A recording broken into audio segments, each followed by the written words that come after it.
She texted me, she's like, hi girl, didn't know who she was, and she said, there's something I need to tell you. 3 years ago, sitting alone in her college dorm, at the age of 18, Sonia's life changed after a message from a stranger. She let me know that somebody that I knew had been editing pictures of myself and uploading them to explicit websites. I've actually physically got sick.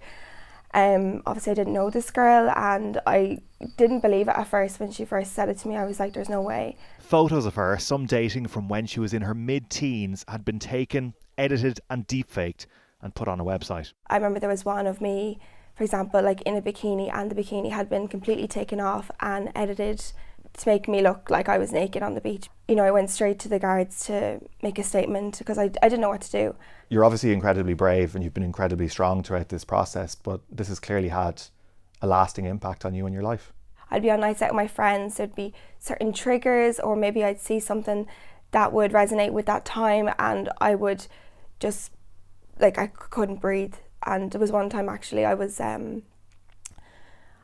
a party and something had triggered me back to that moment, and I was on the ground panicking so much that they had to call an ambulance, so I ended up in A&E. Sonia's courage in sharing her story comes out of concern for the countless women and girls affected by the Grok scandal. Like, there's thousands of images being processed every day, every hour. People in power who profit off this organisation need to know that it's like, money comes and goes, but mental health and your own, like, even people's lives, like, they wouldn't be able to deal with these situations.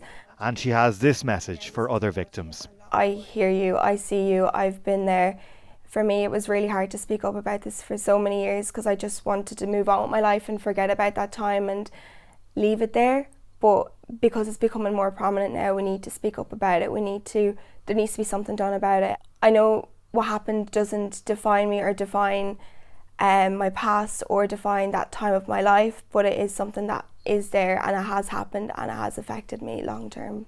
In recent days, an unlikely development. The stranger who told Sonia her photos were being deepfaked and used online contacted Virgin Media News.